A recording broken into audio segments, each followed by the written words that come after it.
All right. Hello, everyone. Welcome back to the Think Zebra podcast. We're here for episode 2. It has been a little while, admittedly. Just a little. So thank you for bearing with us. Hopefully we'll try and get back to a more regular posting schedule from now. So what are we going to talk about this week, Kate? Telling friends and family. Indeed. That joyful one. Exactly. It's a tricky one. Obviously, there's a lot of conversations to be had, and I think it's very important to try and engage in a lot of conversations about chronic illness, hence why we started this podcast in the first place. But sometimes these conversations aren't necessarily very easy to have. So we wanted to chat a little bit about how we did it, and if we've got any tips and tricks that we can share with you, that kind of thing. So do you want to take us away, Kate? Well, I didn't do it a great way. I'm going to be honest. So my mum was with me when I got the diagnosis.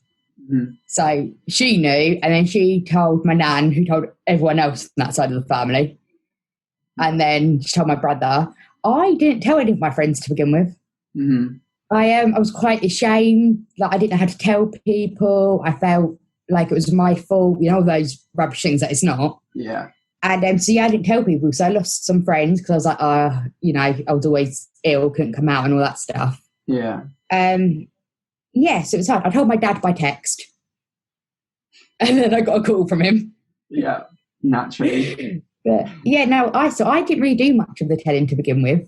But you learn from it, and now just tell everyone. Well, I think it's not the worst thing to leave it up to other people, because it's a lot for you to process initially. And I think what's most important is that you start off by making sure that you're okay and you can sort of come to terms with it yourself and handle it in your own way, however that is.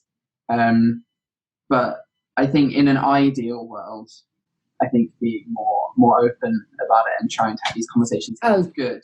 But I think 100%. You should also just give yourself a chance to process it first, I think, is what I would try and say. There's nothing wrong with that. If there was one thing you could say to someone who's just been diagnosed and they're thinking about having that conversation with their family, from your experience, what do you think you would tell them?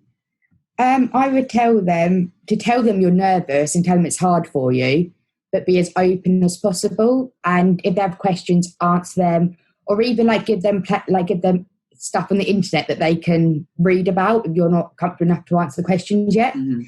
Just make sure you're prepared in your head to do it. Yeah, you probably do have a lot to say about this because you are feeling a lot of things, right? Yeah. So just make sure that you have the time and space in order to say what you want to say. Yeah, don't do it when you've only got a few minutes. Yeah, that's never a good idea because there's barely ever a good way that you can tell someone about this kind of stuff. Yeah, let alone, but not just, I've got a chronic illness, I'm going now. Bye. Yeah. How do you tell your family and friends? So I think, if my memory serves me correctly, and the kind of period is a bit hazy, I won't lie to you, I've kind of blacked it out for the most part. At this point in my story, I should say that my sister had already previously been diagnosed with melanoma. And I didn't know at first when I was diagnosed that it was a genetic chronic condition. I just thought it was a one-off that happened to be the same as what my sister had had. So when I was told that first time, I think I was just in the room alone with the doctor. I was just getting my results back from a biopsy of a mole. And he said that that's what it was. And I was just sort of okay, cool. Can I still go on holiday with my friends in a week? To which he was obviously very apprehensive because it was a new wound. And not ideal to go away on holiday somewhere foreign where you could get it infected and stuff. But nevertheless, that was what was on my mind at the time. And then I remember leaving the room and finding my parents in the waiting room. And I sat down and I was like, yeah, it's exactly the same as what Louise had. I guess we move, you know? And then, so from there, I obviously had a lot more, many, many more hospital appointments before I was finally given the diagnosis of it being a genetic condition and something that I was living with permanently. Frankly, I don't remember a lot about the meeting where I was sat down and told that it was genetic.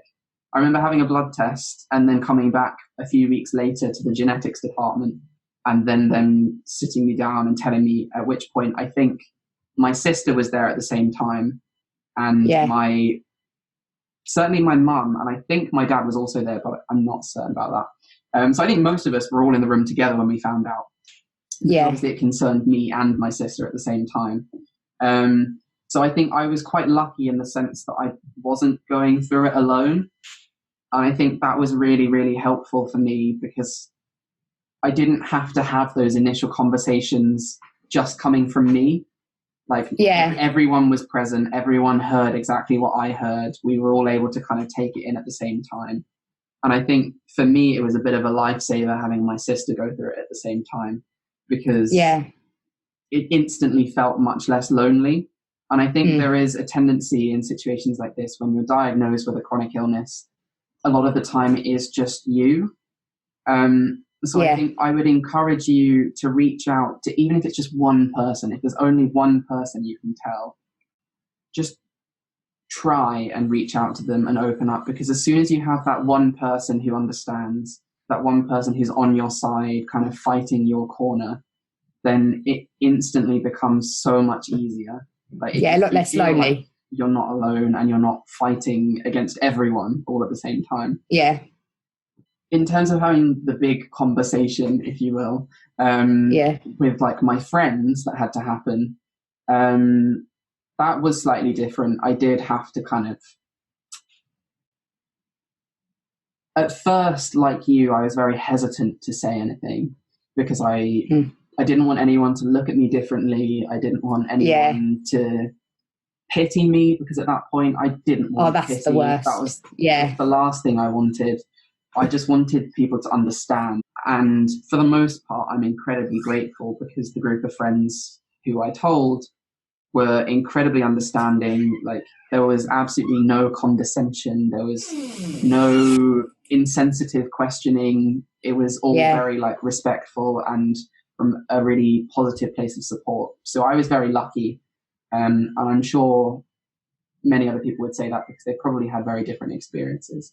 But I think what was important for me in having that conversation was making sure I dedicated time and space to talking it through with those people, letting them ask questions, me asking them questions about how they were feeling about it as well. Because like it's quite easy to forget, I think, that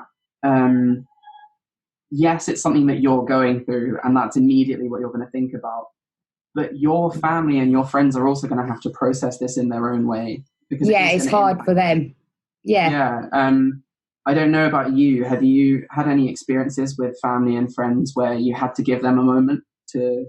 Yeah, I had it with like my nan and my mum as well when she was in the room with me. And when you get more diagnoses, I mean, it gets easy to tell people. By the time I had my fibro, I was like, got fibro guys now as well. Like every time it gets easier because you're just like one other thing. But it's when people don't, so like when you say it's the rest of my life, it's degenerative, and they've got to get their head around that the way you are now is not going to be how you are the rest of your life. And I think that's hard, and for them to learn all the other bits, and when you get a new symptom come up from them, they're having to process all that as well. So I think every time something new happens, it's another whole processing for them. It's hard sometimes, you're like, because you go, I'm getting bad again, but then you're like, well, I've got to enjoy while I can at the moment. So I think it's easier for you to process in the end than it is for other people, because they just see you. And they're sort of going through it all again. Yeah, definitely. I think if there's one thing that I regret from the way that I handled my situation with my family, is that I don't think I spent enough time checking in with them to make sure that they were okay as well. I don't think I did either. Because like I said, it was me and my sister at the same time going through it. And then later on, my dad was also diagnosed with the same genetic mutation. So it's kind of the three of us all in it together. And then my mum, who's kind of, she's not on the outside, but I imagine to some extent that's kind of how she felt. And at the time, I was so inwardly focused because I was just trying to get through it myself that I regret not checking in with her more and making sure that she was okay through all of it. Yeah. Do you find as well, because it's genetic, your parents are feeling bad for giving it to you? I think there is definitely a certain amount of that. I mean, they never could have known, but... No, so mine was genetic, and I don't think anyone else really has it, but I think they've got the gene that could have it, and I mutated it seriously. Yeah. To get it. So, and we don't know who it came by. We think it's from the Barker side. Like, my mum's a doctor, she doesn't know if it's her or whatever. Yeah. And, like, the guilt they feel, and you're like, it's not your fault. You didn't know. Like, I don't blame you. No. But what they actually feel, and sometimes I forget to, like, when someone goes home and be like, guys, don't feel guilty. Like, yeah, absolutely. It's fine. I think they obviously struggle with that, and you forget that sometimes. Yeah, and you just want to, like, give them a big hug and be like, it's okay. Yeah. Like, I'm not upset. I'm not mad. It kind of sucks. Yeah. But, like, no one could have known that this was going to happen, you know? Yeah, but I think it's hard for them to get in the head, no matter how many times you tell them. Yeah, definitely. And you're like, guys, it's fine. So, I regret not checking in with that more, but to begin with more often, because you're so focused on what you've got, you forget how it's affecting other people. Yeah, definitely. But equally, having said that, you need to, another big piece of advice that I'm going to give is to be kind to yourself. Be a bit selfish. Yeah, it's okay in that first instance to be selfish and spend time thinking about yourself, be alone with your thoughts, like, figure out how you're feeling, how you're coping, like, just be gentle with yourself. Don't push yourself to take on everything all at once. Yeah, like, take your time.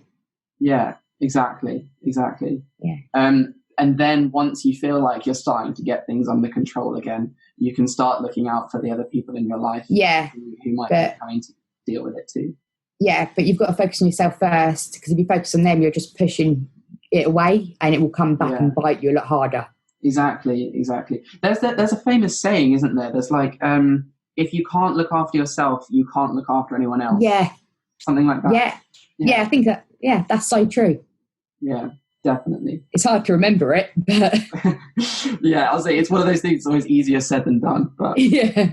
Look after yourself and understand that it might take longer for other people to digest it as well, because they're getting this big news. Yeah. Okay, how about approaching it from the other side?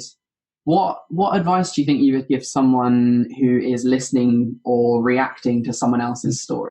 I'd say make sure you're fully listening. Yeah.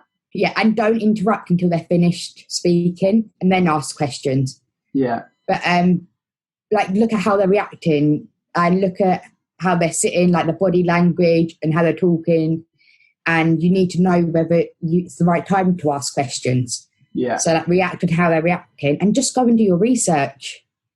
Yeah. Like, after they've told you, do as much research as possible, because the less you have to ask some questions, and the more you understand, the easier it is for them. Yeah. Yeah. What about you? I don't know. It's one of those things, because like, it's the classic, you tell someone, you're like, I have a chronic illness. And then I think there's just like a certain kind of person tries to respond in a way that they think is encouraging, but it just comes across incredibly patronizing and condescending. Yeah. It's always oh, you're so brave. Yeah. Or, I hate that. Like, yeah, it's the worst. Or like, oh, but you're so young. And it's like, yeah, I know. Oh, you don't look sick. Yep, exactly. Like, yeah, it's like, oh, and when they try and give advice, but they don't know what they're talking about. It's like, it's a chronic, there's no cure. And they're like, oh, try this, try that. And it's like, you don't even know what it is. Like, stop giving me advice. Yeah. I was like, I'll stick to the medical professionals, actually, if that's okay, you know? Yeah. You know, I don't think apple cider vinegar is going to really help, you know? Have you actually been told that? Yeah. Oh my God. What were you supposed to do with the vinegar? Drink it, I think. What? Like a couple of tablespoons water or teaspoons Just water. I don't really know. vinegar. Oh my God. Yeah. And then, I've had codfish oil, or whatever it is. Yeah. And then, like, try all these vitamins and that. It's like, it's not going to help, mate. Yeah. Well, thank you for that, but I might not. Yeah, I think I'm going to pass on that, thanks. It's all right with you? Yeah. How about some good things that people can say or do, or examples of good, positive reactions? I think the main thing is listening and being supportive. Mm-hmm. Like, just saying, I know this is hard for you. If you want to talk, I'm here. Like, I will support you. I will try and understand. Yeah. And being honest, like, I might not understand straight away. Like, be honest and supportive. That's the best thing you can do. Yeah. What about you? I think I was telling one friend who I happen to have not seen for quite a long time. Ever since going to uni, life has been quite chaotic. Yeah. We've just not really seen each other in a really long time. And I wasn't looking forward to having the conversation because I knew it was coming, and I knew that I really wanted to tell him because I wanted him to know. And I said everything I had to say, and I remember finishing up being like, but it's okay, I'm fine. Honestly, you don't need to worry about me, I'm fine. And then the first thing that he said, he just took a moment. There was like a brief moment of silence. Thankfully, it wasn't an awkward silence because that was very uncomfortable. It was just a brief moment of silence where I could see him digesting it all slowly. And then he just went, okay, but are you all right? And yes. For some reason, that just really touched me because he listened to it all. He'd taken it on board and he was just like, okay, so that's quite bad, but are you actually doing okay? Like, how are you coping, kind of thing? And it just touched me, really, honestly. Yeah, no, that is an amazing thing to do. And I like the one to go, well, it doesn't change you. Like, you don't need anything, but you're still you. Yeah. Because the ones where, like, I hate the pity ones, where you can see in their eyes. Yeah. And, you're like, well, this is going to be fun. Yeah, exactly. You just know what's coming. No one needs pity, to be honest. Yeah, it's not a good really thing. Useful. Like, it's a natural emotion to have, but it's not really productive or useful in this instance. So I would encourage you to refrain from that kind of response if possible. Yes. Over the years, when you've started telling like friends and perhaps your wider circle of friends, and nowadays you have your platform, your blog, Young Random Chronically Ill, thanks guys, on Facebook and Instagram. Thank you. Give it a follow. You've obviously opened up a lot more about it in recent years. So like how have you got more comfortable with talking about it? Well, I was so every year I do something for charity, and I started last year. And I was talking about it, and Mum's like, we'll do a blog so people understand. And I really didn't want to, but she sort of forced me into it, which I'm really grateful now. But at the time, I was not happy about it. Yeah. I suppose if people ask me questions, I just come out and say it now. Or if I'm having a bad day and people ask why I can't do stuff, or like if they see me dislocated or whatever, I just go, look, I've got this. This is it. Yeah. You know, I'm still not very good when go on dates and how to tell them or when to tell them. Yeah, I think that's a very still have not figured out. Still haven't figured that out. Not at all. But yeah, with friends, I'm just like, look, this is what I've got. Sometimes I'll be able to do stuff, sometimes I won't. Like, sometimes I have to cancel plans, sometimes I'll be able to do them. Like, just very upfront and honest now, which is a lot better. But it did take a long time, and I think it was the blog that helped, which I did not like at the time. Yeah, I feel like it's kind of like, again, the classic scenario. As soon as you have to talk about something or teach something to someone else, you begin to understand it. You begin to be able to put into words what you're feeling. Yeah, it's a lot. How about you? How did you like telling more people? I mean, to begin with, I took it very slowly. I kind of only told the people who had to know at first. and like the people who I was living with day to day, who it was inescapable. Like, I physically couldn't live with these people day to day and not tell them, because they would know that something was up. But when it came to, like, for example, my friends from home, like coming back from uni, I just took it bit by bit. I told some of them, like, one by one kind of thing, because I felt like that was a more manageable thing to do rather than take them all on at once. Oh yeah, 100%. Also, like, when on earth would there ever be an appropriate time or event to bring up to a crowd? Yeah, like friends? At a party. Oh, by the way, excuse me, cancer. Yeah, can we just stop the music, please? I just got to announce something.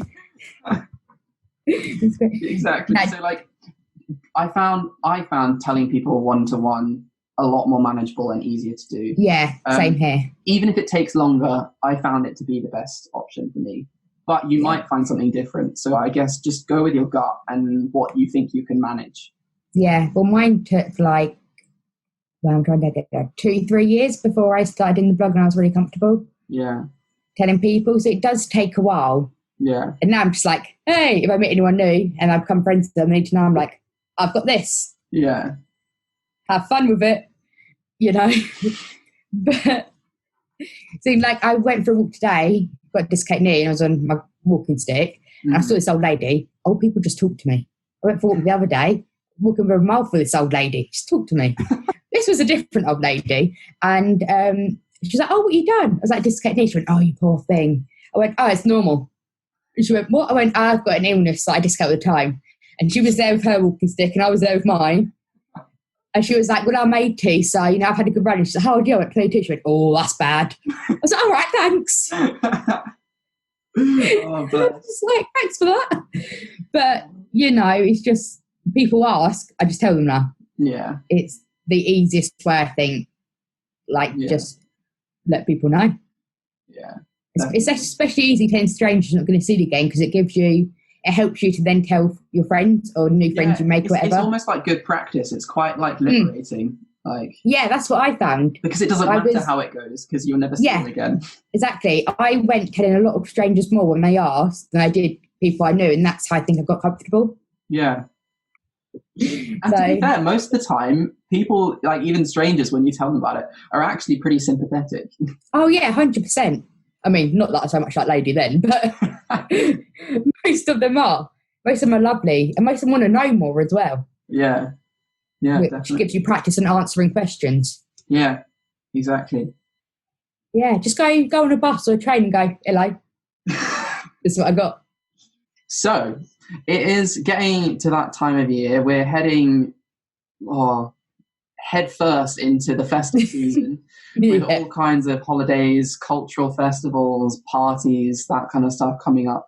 Obviously, things. I mean, not so much weird. this year. Yeah, I'd say this year's a little bit weird, but I still think it's important to talk about, because spending a lot of time at family events and things can be extremely draining if you have a chronic illness. Especially, I think, probably with EDS, I imagine, must be quite difficult sometimes. Yeah, emotionally and physically sometimes, when there's everything. What do you find helps in those kind of events? Well, I think it helps because they all know about it. I sometimes use my medication as an excuse. I've got to go take my meds. Mm-hmm. Right? Great excuse. No one can argue with that. Excuse, yeah. Yeah. Well, I need some space. Or, like, sometimes go, look, it depends who's good, but with some people, I just go, look, it's too much. Yeah. I need some time of my own. But the meds one always works, no matter who you're with. I just got to go take some meds. Oh my God, if a date's going badly. Yeah. They're like, I've got to go take some meds. Sorry. But yeah, I think that's good. I think it's just, if you're not feeling great, just don't try and hide it. Like, obviously, you don't want to show everyone and get everyone down, but be honest. If someone asks you, be honest and say, I need some time by myself. Yeah. Or, like, I need to go home early. Yeah. Or whatever it is. Just because if you hide it, you're going to make yourself feel worse, and it will end up showing to everyone. Yeah, exactly. Like, yeah, because if you, I can't remember what I was going to say now.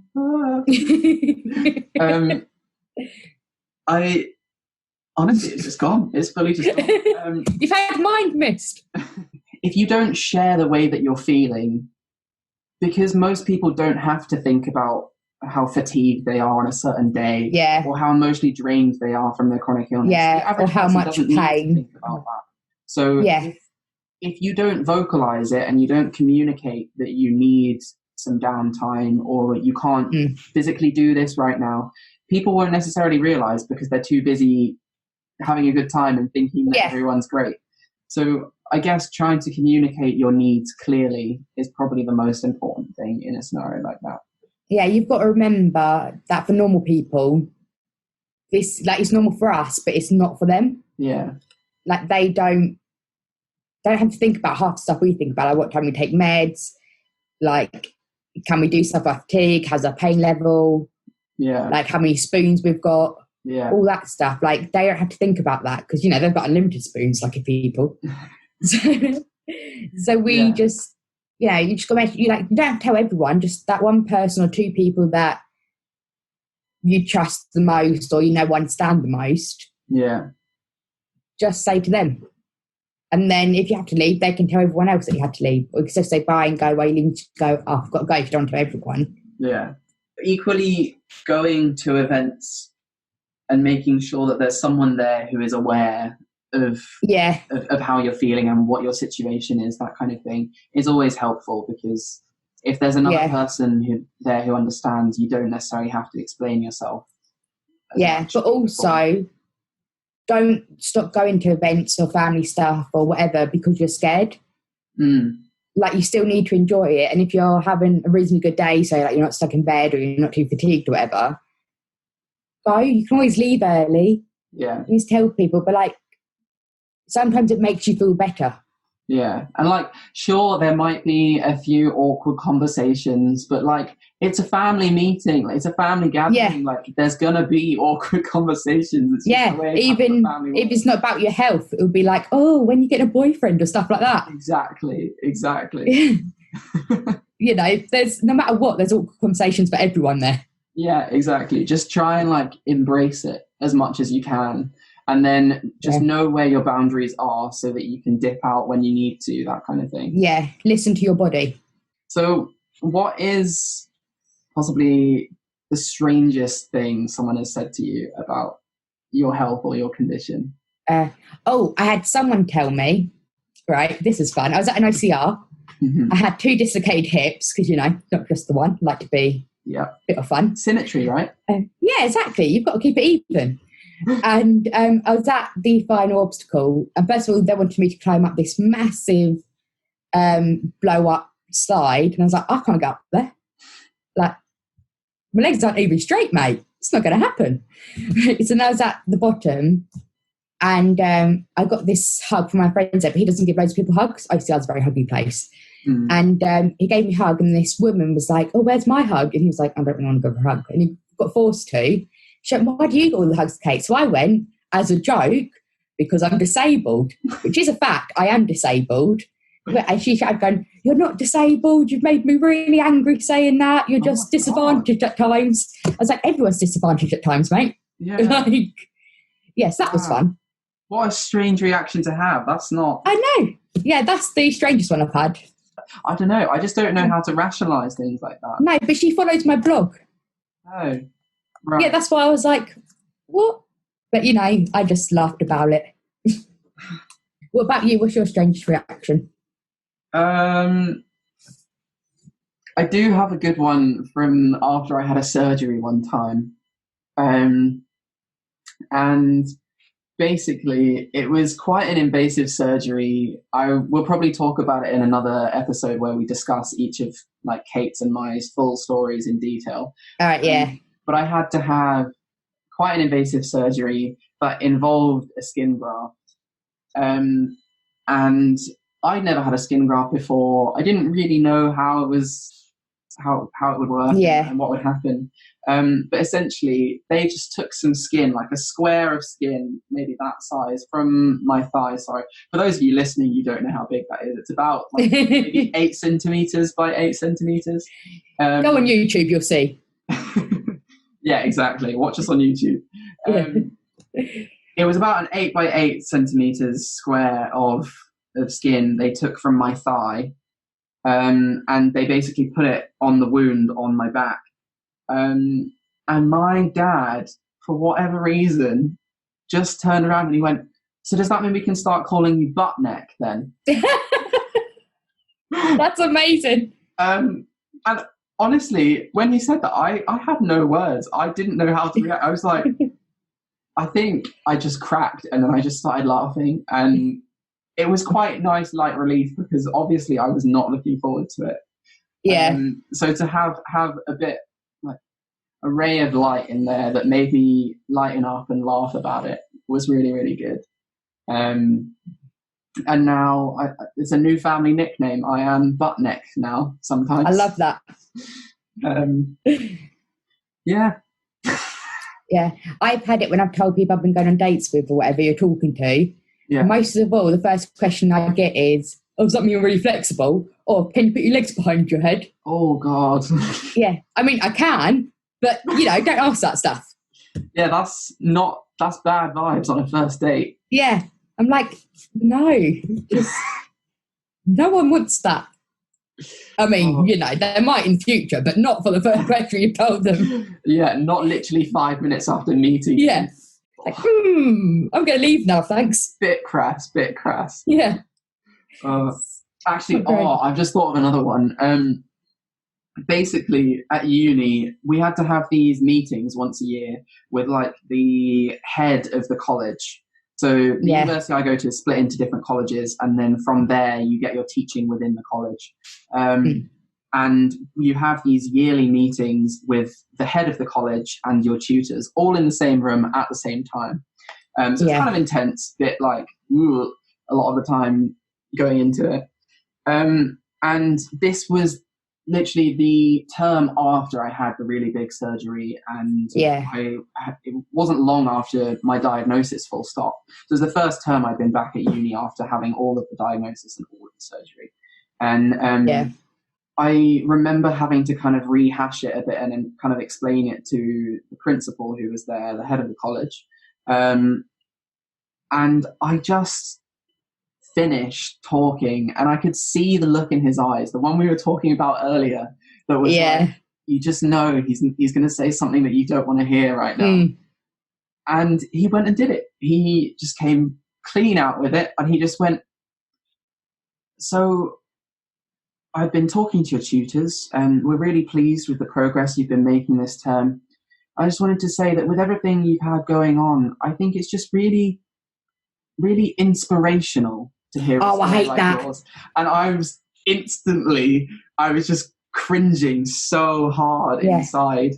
And I must have looked so visibly uncomfortable, because one of my tutors turned around and said to me, he was like, "Oh, well, don't be awkward about it." God, I wish I was dead right now. It's so I hate when people call you inspirations or brave or whatever. Like, we're just living our lives. Like, what do you want us to do? Lay in bed? Exactly. Like, I think most people, if they found themselves in a situation like this, they would find ways to keep doing the things they love. Yeah. They would find ways to keep working hard and engaging with their passions. Like, I don't think many people would just completely give up. Exactly. So when they go, "Oh, you're so brave. Oh, you're so inspirational," it's like, I'm just normal. I'm doing what you're doing, just with something slightly different, mate. Exactly. Just got slightly different limitations, slightly different capabilities or whatever, but we're still doing the same thing. Like, like, do you want me to call you an inspiration for just living? Exactly. I'm just living, guys. Yeah, so I think that's probably the most uncomfortable situation I've ever had. I don't know if you've had anything kind of like that. Yeah, I've had a few, because, like, OCRs, that you'll be there. Like, I'll dislocate, of course, whatever, and someone go, I mean, my favourite one is when someone threw up when I dislocated. Oh my God, the power you have over people to do that. I know. I dislocated my knee, and this guy just sort of threw up, and then I couldn't stop laughing to put my knee back in place. Like, I was in hysterics. I was like crying with laughter. This guy was like gone. I was like, it was hilarious. I thought it was great. Oh man! And the thing is, you've got to be careful laughing as well, because you might dislocate a rib while you're at it too. Yeah, I know. It's like, it was so bad. And then I was like trying to put it back in, I couldn't because it started swelling underneath because I took too long to try and put it back in. and it was the best. I had one, so I was at an OCR, I was marshalling, and this was my fault, like it was so awkward, it was my fault. This woman dislocated knee. It wasn't a bad dislocation, right? And I forgot it wasn't normal. Oh. So she was there like going, I need help. And I went, just put it back in. And she was like, what? I was like, just put it back in. It's not a bad one. Right? And like, it took like, and then like, it was like 5 minutes of me going, just put it back in and carry on. And then it clicked. I went, oh no, this isn't normal. So then I like called the medics and that. I was like, and I was trying to explain to her, the medics come like, I'm so sorry, I have this condition, I dislocate, I thought it was normal, I forgot. I'm sorry. I mean, I still don't think she believes me. She gives me like a dodgy look every time she sees me. Oh God. But I'm like, yeah. I was like, I'm so sorry. Like, and she's seen me dislocate. I think she thinks I'm faking it. Yeah. Like, she's seen me on crutches now. I don't think she thinks I'm faking it to try and do it. I'm like, oh my God, I'm so sorry. I was like, I thought it was normal, and like, it's not a bad one for me, but obviously it's bad for other people. Because I was like, oh, it's completely my fault. Dig yourself out of that hole, once you're that far. I know. It's so bad. Like, it was completely my fault. But I just forgot it wasn't normal. Like, it was terrible. My little cousin forget that it's not normal as well. So there's an ambulance once, and we were going for a walk in that, and they went, oh, maybe someone's died. I went, or maybe someone's given birth, or maybe someone's broken a bone, or maybe someone's dislocated something. They went, you don't need an ambulance for dislocations. I went, no, people do. But you just put it back in. I was like, no, I put it back in because of my condition. Other people, like if you dislocated, you'd have to go to hospital.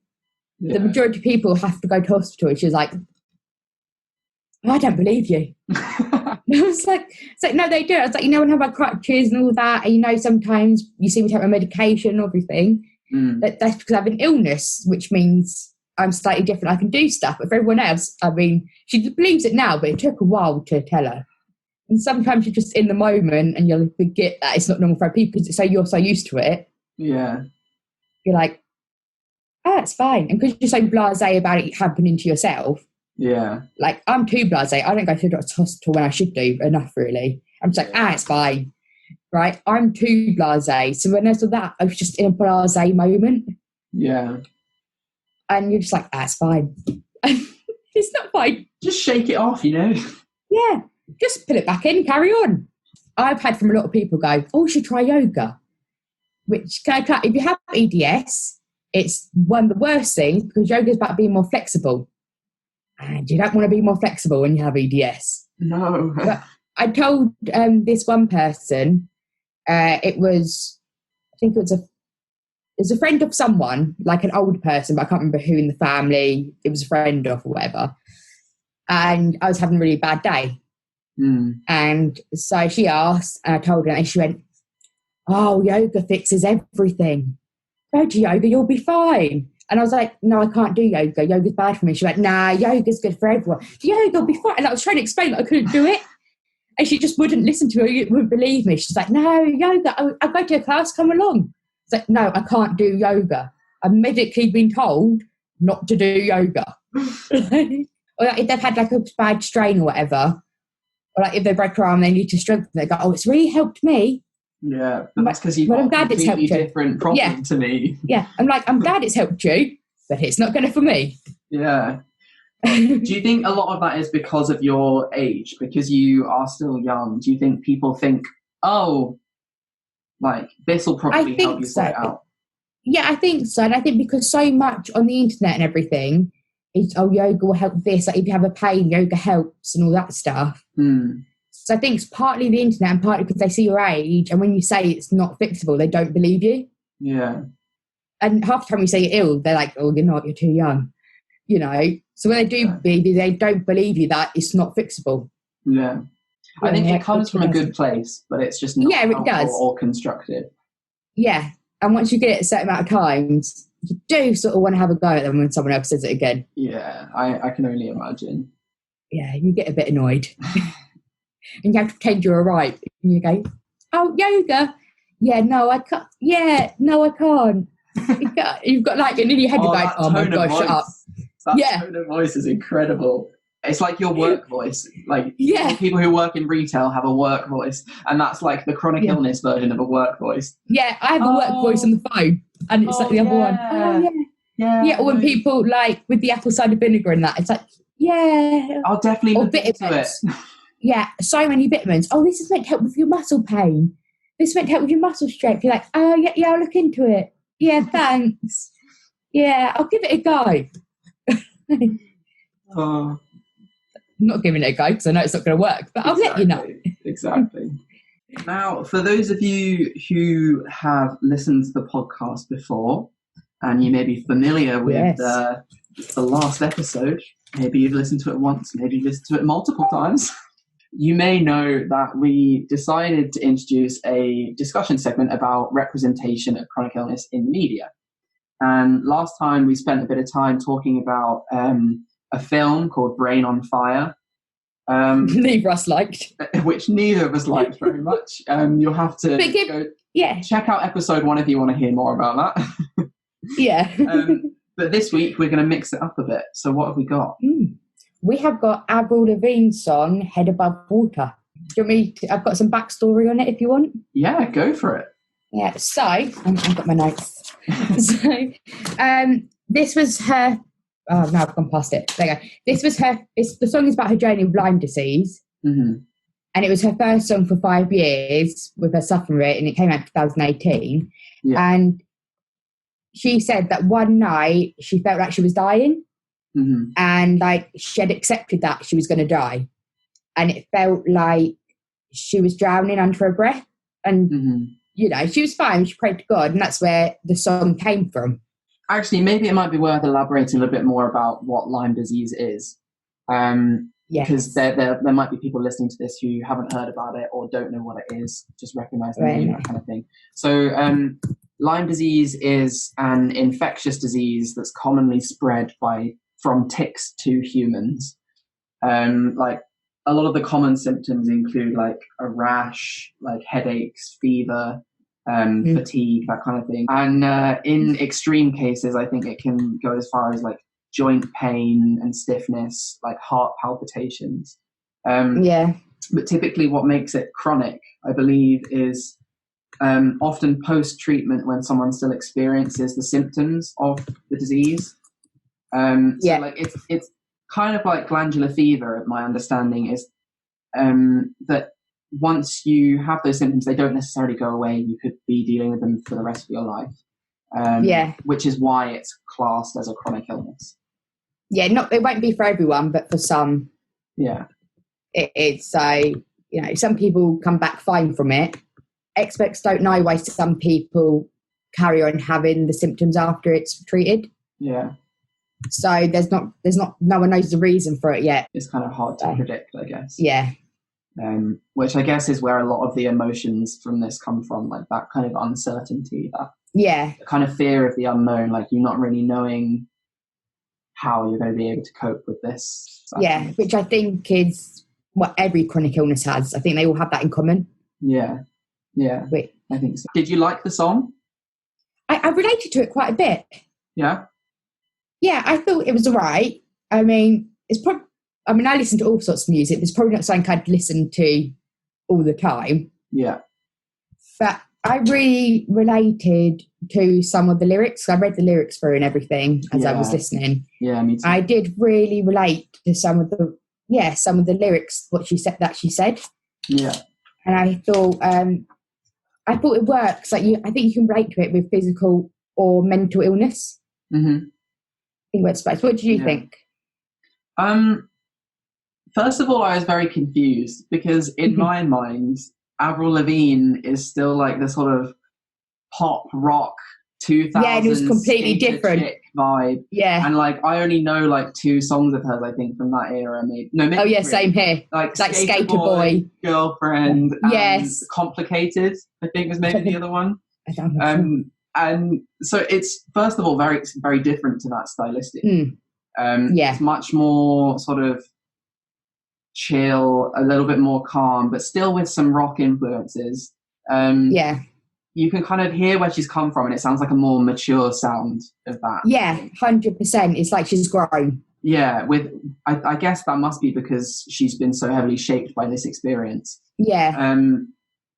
But it also had some sort of like like you say, because she talks about praying to God in the song. It's very sort of like soft Christian rock vibes kind of going on. And I didn't relate to the God bit because I'm not religious. Personally, but yeah. No, but I feel like I understood where she was coming from when she was like, I prayed to God and all that, because you do sort of go like, just like you sort of go in your head like, can I get through this sometimes? Like, is it just sort of like pleading, kind of sort of desperate, asking for help because you feel like you're carrying so much all at once. Yeah. I think there was one line that really stuck out to me. It was during the bridge of the song in the sort of breakdown section, which I thought roguely sounded a little bit like Elvis Presley's Can't Help Falling in Love, but that's a conversation for another time. Yeah, it's not just me. No, it does. Yeah, but anyway, the line that really stuck out to me was, I can't seem to keep it all together. And I feel like anyone who has experienced chronic illness can really relate to that sentiment of you feel like you're carrying so much, you feel like you're trying to juggle so many things at the same time. And from the outside, it might look like you're coping just fine, but actually on the inside, you feel very chaotic, very messy, like you're kind of struggling quite a lot. So I felt like that really hit home for me, and I felt that the core message of the song in that sense was really, really accurate. Good. The lines that helped for me was, my life is what I'm fighting for. My voice becomes my driving force. Because even if it's not like an end in life, that you're fighting to be able to live, and you're fighting for as normal life as possible. And you do only have your voice in the end. Yeah. We're like in different ways, but all fighting for our life, and you've got a chronic illness. Yeah. And and you've only got your voice, and half the time, I mean, that's all you can use. Exactly. I also like, there's another line, where is it? It was, I can't see in the stormy water, I can't seem to keep it all together, and I can't swim. Because it does get all on top of you, and you feel like you're drowning. Yeah, in it all. I feel like that's one thing that is also not necessarily very well talked about in terms of chronic illness, where a lot of these emotions that you feel and your struggles will very much come and go in waves. Sometimes you will feel fine and like everything's perfectly manageable. Other times it really does hit you. And I feel like most people who don't necessarily have chronic illness don't realize that. They sort of feel like it's one heavy hit upon diagnosis. Yeah. And from there on out, you just get better at learning to manage it, which to some extent is true. Yeah. You do get better at managing it, but it does still come and go. You have high points, you have low points. Yeah, the mental side of it. Yeah, the mental side of it can be some of the hardest bits of it. Yeah, definitely. And when it hits you, and like the feelings you feel, like burden and guilt and like anger and all of them. Yeah. Like they usually hit all at once after you've had a good period. Yeah, definitely. And trying to deal with all of that when no one really understanding that it comes and goes. And they're like, oh, you've had this for ages. Why are you feeling like that? Like, you should have accepted it and all that. Yeah. And that, you've got to know that's normal. Like, you've got to just go to yourself, like, I'm allowed to feel this way. Yeah, absolutely. Definitely. And I can't remember what I was going to say. I got something Again. God, what's wrong with me? It's usually me who forgets what I'm going to say. You've passed it on to me this time. I have. So I've got notes. I've got notes too, but it isn't bloody helping. The other thing that I will say about this video, the music video to the song, is a really, really aesthetic video. So I didn't watch the music video. I didn't watch it. It's like, no. It's obviously of Avril Lavigne, and she's like on this big black sandy beach in a big flowing white dress, and she's like walking with purpose across this cliffside and stuff. And obviously there's a bit like where it starts talking about she's feeling like she's drowning, she's underwater in this big flowing dress. Yeah. You can kind of get more of a sense of that. It's probably an expensive dress you ruined. Yeah, I'm sure it was. But just get a cheap one, mate. Just get a cheap one from like Primark. Yeah. But it's a gorgeous video, very like epic kind of sweeping imagery, and like I thought it really fitted the song in terms of tone and that kind of thing. Nice. I'll watch it after. Yeah.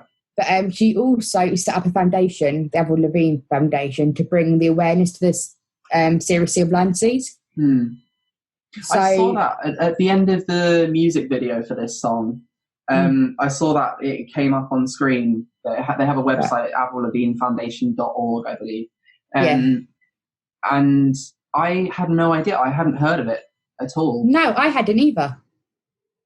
But it's a good thing to have someone in the media, like someone who people know, to bring awareness to different illnesses if they've suffered with or they know someone. Like, it's a real positive thing. Yeah, definitely. So I thought that was good for her. Yeah. All in all, you would say that you liked the song? Yeah, I think I related to it a lot. Yeah. How many zebras are you going to give it? I think it was actually a really good representation of chronic illness, and it's one that I didn't expect to come across. Yeah, same here. So we're going to rate it out of 5 zebras, as always. I think I am going to give it a 4.5. I think there was a lot that could be improved, frankly. Yeah, I agree with you. 4.5. It was... No, I'm going 4.3 because I haven't watched the music video. So that's my fault. 4.3 for me, but it was really good. Yeah.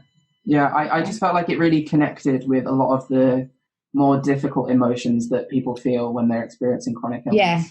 And I really didn't expect it. I thought it was going to be something I'm going like, this has nothing to do with it. Yeah. Like, exactly. I was expecting like a little like pop punk kind of weird. So was I. I didn't know early noughties.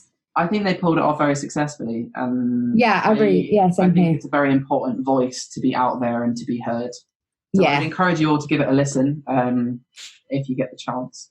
Yeah, 100%. So the average is 4.4. 4.4, which is very high out of 5. Yeah, that's pretty quick good. Maths.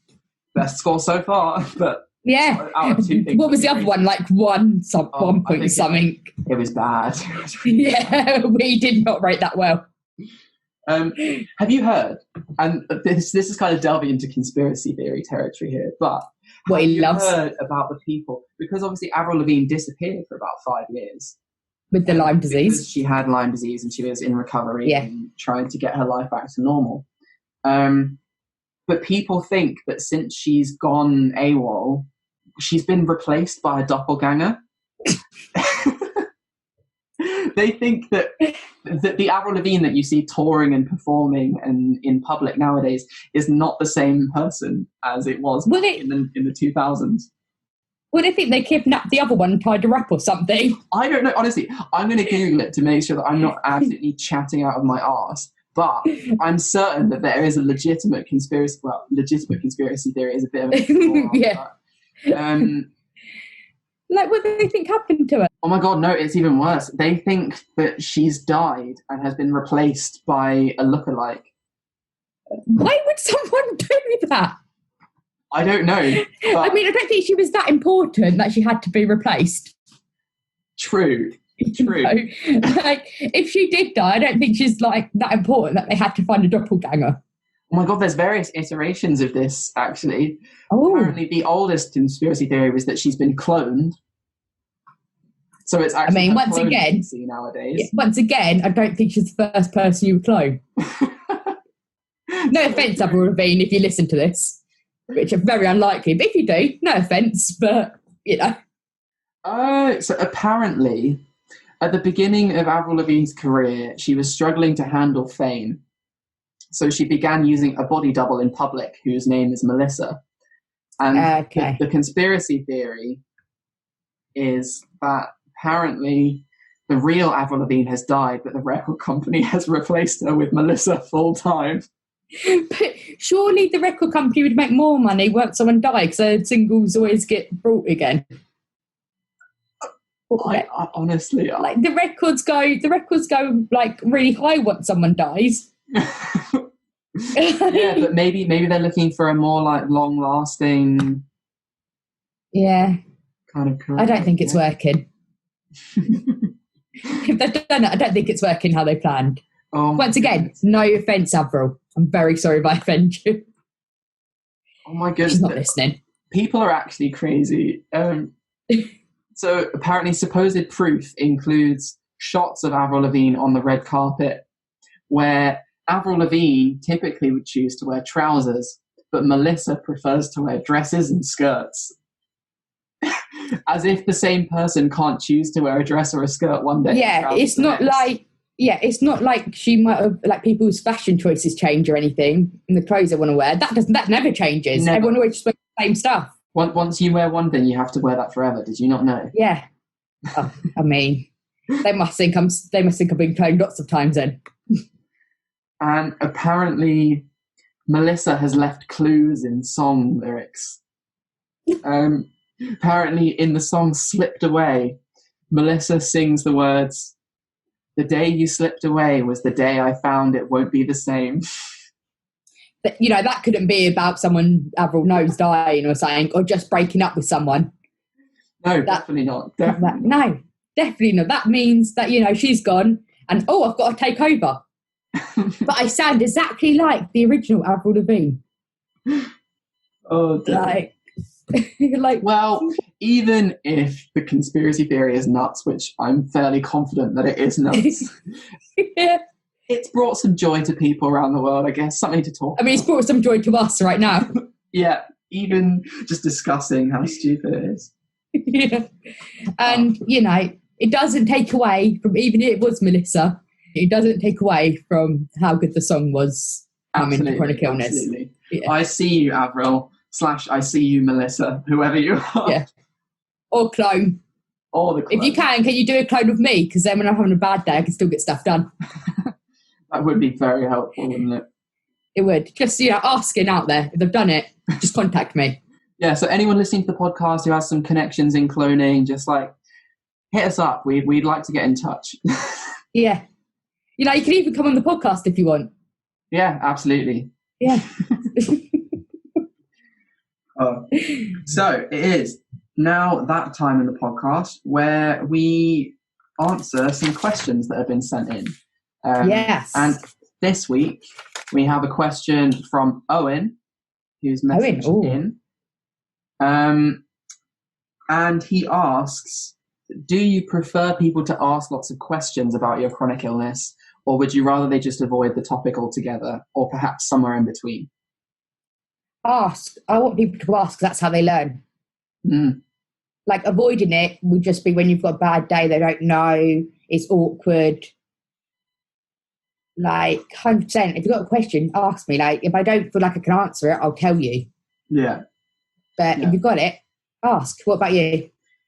I think for me, it kind of varies a little bit day to day, because some days I just don't want to think about it, or I just don't want to talk about it. Yeah, I get that. I'm like that some days. For the most part, I think I would much rather people just ask questions that they have, because at least then it gives me the option of being able to say no, and it gives them the chance to learn something about what I'm going through or that kind of thing. And I would like to believe that I am consistently an advocate for open communication and trying to have these discussions. Whether or not I always manage that, because like I say, I have bad days, everyone does. But for the most part, I would like to believe that I would be open to talk about it. Yeah, I think if they ask me the question, if I said I don't want to talk about it, I'm having a bad day, most of the time I say, look, I don't want to talk about it today. I'm not having a great day. You can ask me another day. It's I'm really sorry. And most of the time they understand that. Yeah. So I think, you've just got to, ask. And if they're not ready to talk about it, just say, okay, I understand. Yeah. But if you don't ask, you're never going to learn. Yeah, definitely. We're all about advocating and raising awareness. Yeah, definitely. So I think for us, it's definitely asked most of the time. Yeah. I have a question for you if you're listening. What tips and tricks do you have for surviving the festive period? Because it's a very, very crazy sort of month or so where there's a lot of, like we say, religious festivals, cultural festivals, New Year celebrations, all sorts of things. And it can be quite difficult to navigate even without a chronic illness, let alone throwing that in the mix. So if you have any useful tips and tricks, make sure to share them with us, whether it be chronic illness related or not. I'm sure everyone could always do with more help in trying to survive this crazy time. As always, do reach out to us with your recommendations for films, books, TV, music, support services that we can share on the podcast, things that have helped you, things that you've enjoyed watching, good and bad representations of chronic illness in the media. We'd love to talk about it. And reach out with any questions you want us to answer. Yeah, definitely. And also with any other social media accounts that you find useful. We'd love to get in touch with more people in the chronic illness community. Because and all about support. Exactly. Yeah, and any support or charities, any of that you find helpful so that we can share for other people. Yeah. Would be great as well. Last episode, we stole a little segment from a podcast that I listen to and love called Not Too Deep, hosted by Grace Helbig. And I'm going to steal one of her other games for this week's little... We're sorry. Segment. So, Kate. Yes. Describe your worst pant-shitting story or your worst poo-related story in only 3 words or short phrases. Okay. You can elaborate afterwards if you feel like it. Constipation, diarrhea, farting. Wow. See, you haven't given us much of an idea about sort of location and setting there. Nah, I'm mysterious. Constipation, diarrhea, farting. Excellent. Truly excellent. Thank you. What's yours? I can't believe I'm actually going to share this, but I'm going to do it anyway. Okay. New Year's Eve. Yeah. Both ends. Oh, the double trouble.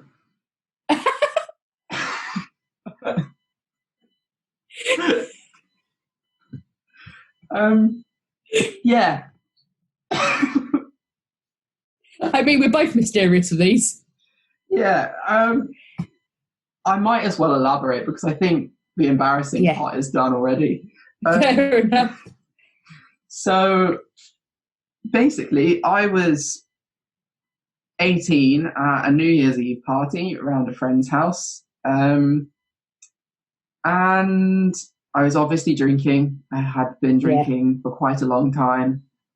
I suddenly realised, I was like, oh, this feels a bit funny. I think I need to go to the loo.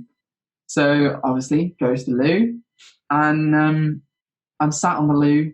And for whatever reason, coming out one end very quickly. And then all of a sudden I'm like, oh God, I need to vomit as well. But it's not stopping on the bottom end. It's still going. So I'm like, oh my God, what do I do? So I see a sink in front of me. And I decide the best thing to do would be to try and straddle halfway between the toilet and the sink so that I can get both ends covered. Perfect. Yeah, it's not a story I'm proud of, but there we go. Do you want me to elaborate on mine? Yeah, go on. Okay. So I was at a club. Mm-hmm. I was 19, and part of my illness is that it's different for other people, but for me, I only poo either once a week or once every 2 weeks. Right. Like, that's normal. It's been my whole life. Mm-hmm. Okay.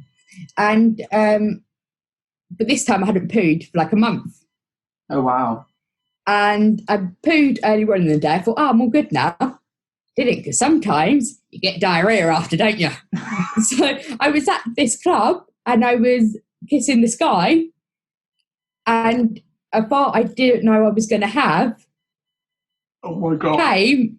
It was silent. He didn't know. Like, I didn't know I was going to fart. It's just a little secret one. Yeah. And a little bit of poo came, and I had to go, I'm really sorry, I've got to go. And I got diarrhea in the toilet, and I had to leave the club. And I was like, messaging my friends, going, I'm sorry, I have to go. And like, why? I'm like, I've got diarrhea. I'm like, what? I was like, I got diarrhea and I farted, and I just got to go. And then I had to travel home. Oh no. And it was so bad. And that poor guy, like, he was like, he saw me as I was eating it. He was like, can I get your number? I was like, I've got to go. Sorry, mate. Emergency. Like, oh my God. They just left this guy, like, just, it's really bad. That's the thing, when these emergencies happen, because Lord knows everyone has a story like this somewhere along the lines. If you don't, you're lying to yourself. You definitely do have a story like this somewhere. But that's the thing, when this happens, all hell breaks loose. You go into survival mode. You have to do whatever you can to get out of there as soon as possible. And it never happens when you're just at home. No, never. No, it always happens when you're around someone or doing something that you need to get done, or and you're like, oh Lord. Like, I think both of us got quite bad ones. Yeah, they're quite extreme. Yeah. Yeah. Well, hopefully it's keeping you guys listening entertained. Yeah, so I hope you enjoyed that little segment there. If you fancy sharing any of your stories, go ahead, send us a message. We really want to know. I would love to hear them. Yeah. I mean, it would be one of my favourite things, to be honest. Imagine if this podcast actually kind of becomes something big and all of a sudden all we get is just messages with people's poo stories. Oh my Jesus. I would love that. I'd be like, every episode, we've got a new poo story to share. We'd be known as the Chronic Illness and Poo podcast. Oh my God. Oh. To be fair, I'm all right with it. I think you've got to be. You just got to embrace it. Like, chronic illness isn't pretty. We've got much worse stories to tell you. Exactly. I mean, just wait till they come along. It'll just be the chronic illness and stories. Oh dear. And on that wonderful, it's slightly brown bombshell. I think we're going to wrap up this week's episode. So thank you so much for tuning in and listening. It means a lot to us. Make sure to tell your friends about us. Check out our YouTube with Think Zebra podcast on there. We're on Spotify and loads of other streaming services. We're on Instagram and Twitter at ThinkZebraCast. Yeah, we've got the email as well, thinkzebracast@gmail.com. Yeah. So send us your questions, send us suggestions for topics to talk about in episodes. Yeah, your stories. We would love to. Just even just to say hello. Yeah, exactly. It could just be a smiley face. Exactly. We'd be happy with it. Or your embarrassing poo stories, which we obviously definitely want to hear. We really do. And just let us know if we're allowed to share it. We'll leave your name out. Yeah, we can do it anonymously if you want. Yeah, but everyone's got a poo story, guys. Everyone's got a poo story. All right, so take care, and we will see you very, very soon, hopefully. See you soon.